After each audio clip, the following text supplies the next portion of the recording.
Hello! Good day po everyone! Day 6 na tayo. Day 6.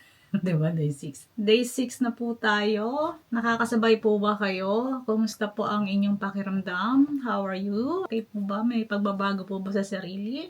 So, day 6, our title for today is Kindling Curiosity. Asking questions and seeking God with childlike wonder. Scripture po natin for today is hango sa Jeremiah chapter 33 verse 3. Call to me and I will answer you and tell you great and unsearchable things you do not know. Paano tuturo si Jesus? Madalas ino-open niya yung or he welcomed the curiosity. Gusto niya nagtatanong yung mga nakikinig sa kanya. Yung mga followers niya. Gusto niya magtanong ng magtanong. Lalo na ang mga bata.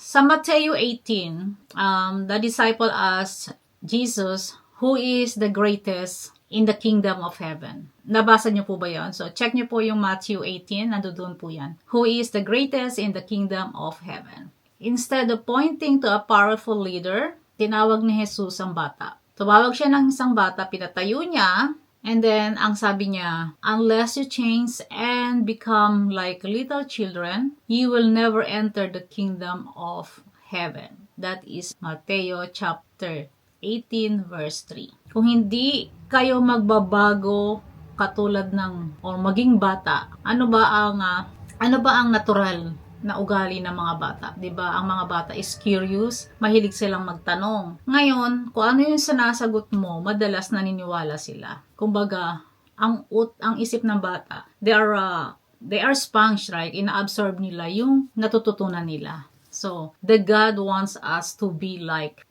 children like that. Curious and willing matuto. So, children are naturally curious. They ask countless questions not out of doubt. Yan. Wala silang duda. But from a desire to understand and explore. Yan ang mga bata, di ba? Gusto nilang maintindihan ang lahat and explore. They trust the one they're asking and are eager to learn. Nagtitiwala sila dun sa mga tinatanong nila. Kaya nga, ang mga parents, kung ano man ang sabihin natin sa mga anak natin, naniniwala sila, diba? Kaya be careful na dapat talaga totoo yung mga sinasabi mo. Yes, they trust the ones they're asking and are eager to learn. This is the kind of heart God desires in us. Yan ang gusto ng Diyos na puso na meron tayo. This is a heart willing to ask, seek, and knock, believing that He will respond with love and revelation. Meron na ba kayong naitanong sa parents nyo na pinaniwalaan nyo nung bata kayo, diba? Yung mga sagot nila? Marami na, diba? Lahat-lahat. Well, hindi natin alam. Kunwari, yung mga parents ko, siyempre yun na rin yung nakagis na nila. So, yun din ang alam nila. Yun din ang tinuro nila. Dapat talaga mag-seek. Yun, seek and knock. Dumiretso tayo sa scripture. Dumiretso tayo sa word of God. Dumiretso tayo sa Kanya. Diba? Paano ba natin makikilala sa Lord sa pagbabasa ng Bible? Hindi lang basta sa pakikinig kasi marami talagang bula ang propeta. Marami nang pwede tayong maligaw. Pero kung ikaw mismo nagbabasa ka ng Bible and then pagka naririnig mo sila, may i-apply mo. Tama sinasabi niya. So you can follow them, right? So napaka-importante nun. Believe that you respond with love and revelation. So ano bang reflection nito sa atin? As we grow older, life burdens and complexities can dull our sense of wonder. Yun na nga, habang tumatanda tayo, sa mga nararanasan natin sa buhay, medyo yung ating wandering mind is medyo nagdadal na yan. We stop asking questions or seeking God with the same passion we once had. But God invites us to rekindle yung ganyang klaseng ugaling bata na pagiging curious. To approach Him not with all the answers but with a heart ready to explore His mysteries. Ready ka ba? Alamin pa ang mga misteryo ni Lord. What questions are on your heart? Anong meron tanong diyan sa puso mo? Tinatanong mo ba kung bakit may masama at may mabuti? Tinatanong mo ba bakit may tagutom? Bakit may taghirap? Marami ka bang tanong? You can find that in Bible.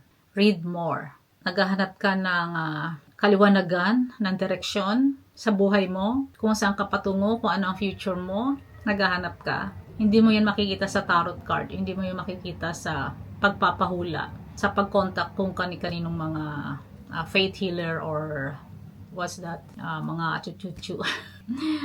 'Diba? Dumiretso ka sa Kanya. Magbasa ka ng Bible. Hindi natin kailangang malaman.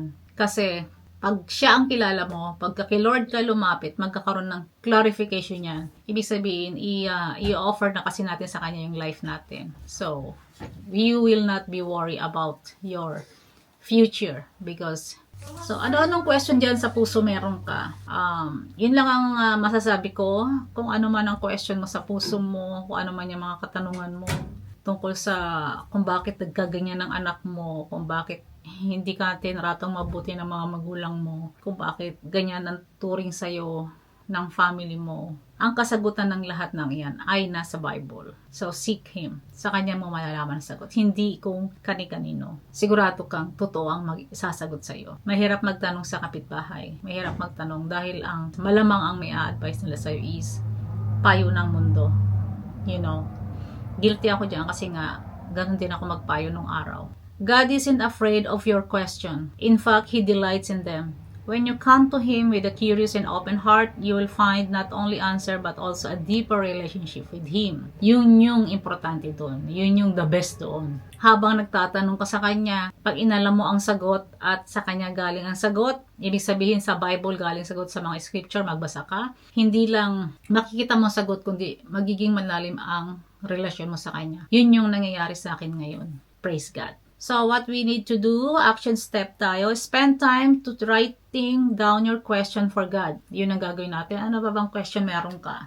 Anything from life's big mysteries to personal struggles or dreams. Ayan, yung mga dreams, kung may mga napapanaginipan ka, ano-ano yung, kung anong ibig sabihin na, kung paulit-ulit yung mga panaginip mo na yan, itanong mo yan sa Kanya. Magkakaroon ka ng kasagutan. Pagka ganyan may dream kang paulit-ulit na hindi mo siya maintindihan, go to one room, magkaroon ka ng prayer room o tahimik na room, kwarto. Makipag-usap sa Kanya, mag-pray ka, kung hindi mo pa alam kung ano sasabihin mo, makinig ka muna ng worship song, and then pray, sabihin mo yun sa Kanya. Makipag-usap ka. Welcome His Spirit. And then, open your Bible. Matatagpuan mo ang sagot. Nung araw, meron akong mga dream talaga. Well, naintindihan ko naman. Dati may dream ako na natatakot ako. Pagka nagiging dream ko siya, nakakatakot. Kasi, yung dream na yon is parang meron darating na problema sa akin. Nung araw, nung hindi pa ako ganun kadikit kay Lord, hindi pa ganun kalalim yung relasyon ko sa Kanya, yun ang naramdaman ko, oh my gosh, may problema na naman darating. Alam mo yung kinakabahan na ako. Nagkakaroon na ako ng anxiety. Pero nung nakilala ko na si Lord,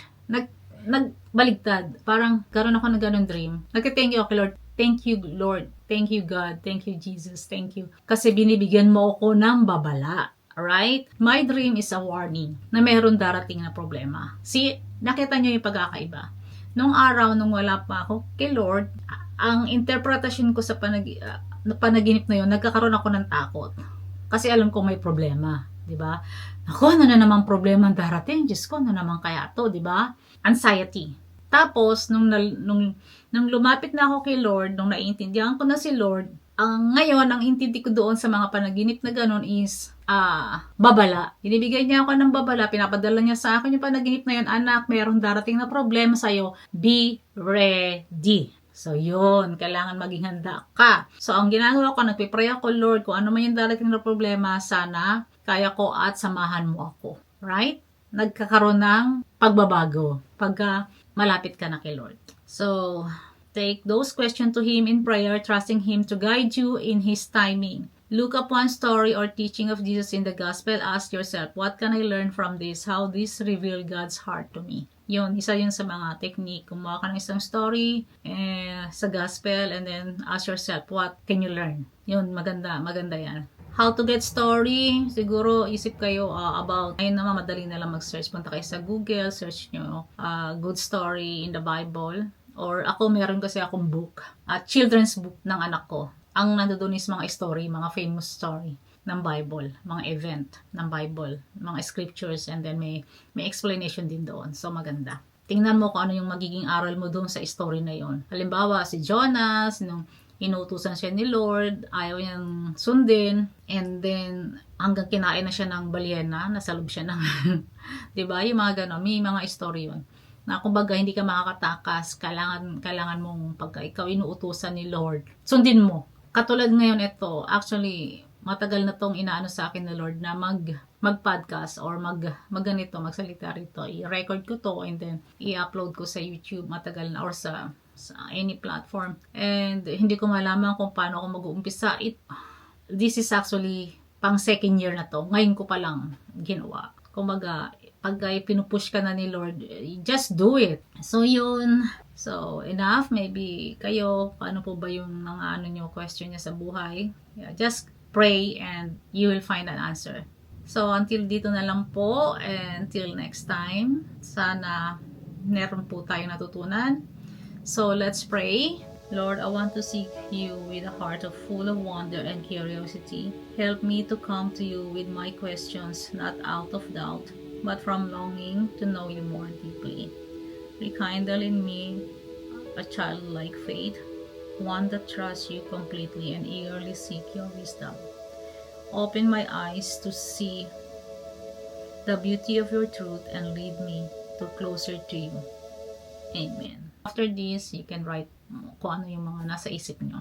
And till here, till next time, thank you so much po.